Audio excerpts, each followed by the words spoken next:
Halo teman-teman semua, perkenalkan nama saya Hirusol Fadila Fatimah dengan NIM 14056-25056, program studi pendidikan sosiologi dengan mata kuliah sosiologi organisasi pendidikan. Pada kesempatan kali ini saya akan menganalisis suatu fenomena sosial dari bidang pendidikan dengan judul sekolah gratis, tapi benarkah pendidikan sudah bisa diakses oleh semua orang? Nah, di sini kalian juga bisa berbagi tanggapan kalian mengenai hal ini di kolom komentar di bawah. Jadi menurut kalian, apakah pendidikan di Indonesia ini sudah benar-benar adil atau belum nih teman-teman? Kalian bisa komen di bawah. Oke, langsung saja ke pembahasan analisis videonya. Oke teman-teman, kalau kalian semua mendengar kata sekolah gratis, pasti di dalam pikiran kalian itu terlintas semua anak Indonesia sekarang sudah bisa mendapatkan pendidikan dengan mudah.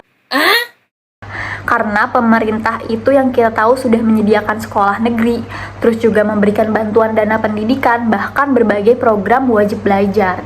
Tapi di sini pertanyaannya, apakah pendidikan benar-benar sudah bisa diakses oleh semua orang di Indonesia? Kalau memang pendidikan itu sudah gratis, kenapa masih ada banyak anak yang putus sekolah? Kenapa masih banyak siswa yang kesulitan membeli seragam, membayar transportasi, atau bahkan harus bekerja membantu orang tua? Masih ada jutaan anak yang tidak bersekolah. Kasus anak putus sekolah masih terjadi di Indonesia. Puluhan anak di Duri Kosambi, Cengkareng, Jakarta Barat justru mengalami putus sekolah.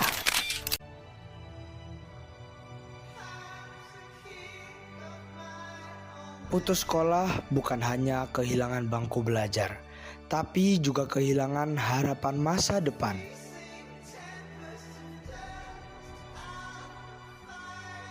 Mereka terjebak dalam lingkaran kemiskinan, sulit mendapatkan pekerjaan yang layak, dan mimpi-mimpi itu semakin jauh.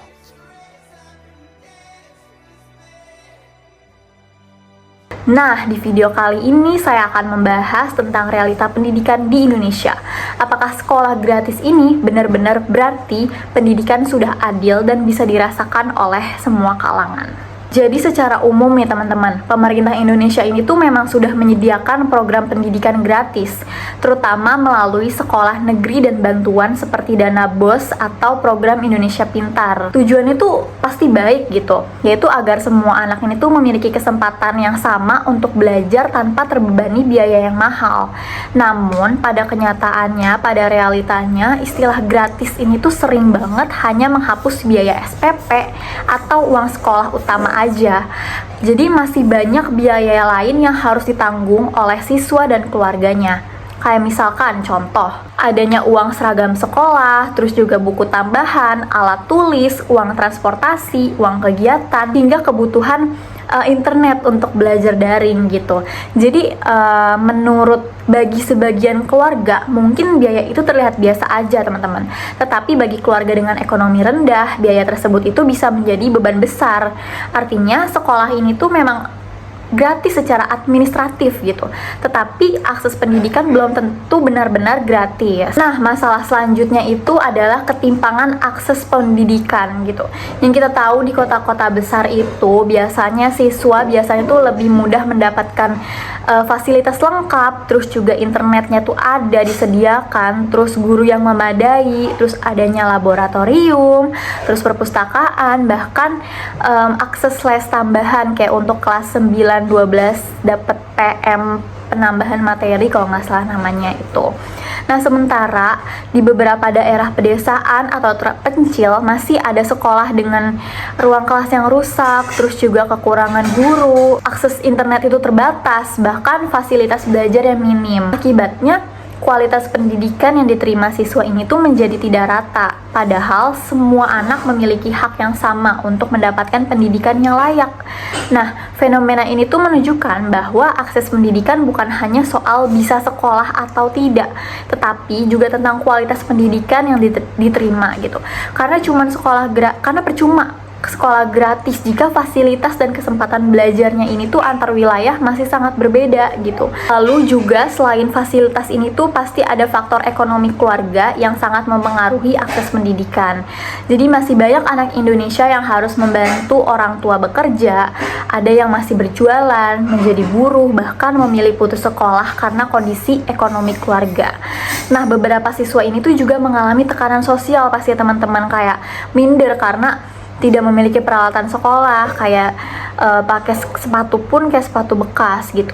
Sulit mengikuti perkembangan teknologi atau tertinggal pelajaran karena tidak memiliki gadget dan internet. Apalagi di era sekarang yang apa-apa serba gadget, serba handphone, itu kan pasti kita butuhin ya untuk belajar. Kalau misalkan kita pikirin lagi nih anak-anak di pedesaan yang emang tanpa internet, ataupun di perkotaan juga deh, kalau misalkan ada teman kita yang emang kurang mampu dan tidak mempunyai handphone atau apapun itu, jadi kayak ngerasa tertinggal nih pelajarannya karena nggak bisa update gitu. Nah, di era sekarang ini tuh, di era digital ini tuh, teknologi kan menjadi bagian penting nih dalam pendidikan, tapi nggak semua siswa memiliki akses yang sama terhadap teknologi tersebut. Nah, akhirnya muncul lah teman-teman kesenjangan baru, yaitu kesenjangan digital dalam pendidikan. Jadi, meskipun sekolah terlihat terbuka untuk semua, kenyataannya itu tidak semua siswa memiliki kesempatan yang setara, teman-teman. Nah, yang kita tahu teman-teman, ketidakmerataan pendidikan ini tuh dapat menimbulkan banyak sekali dampak jangka panjang.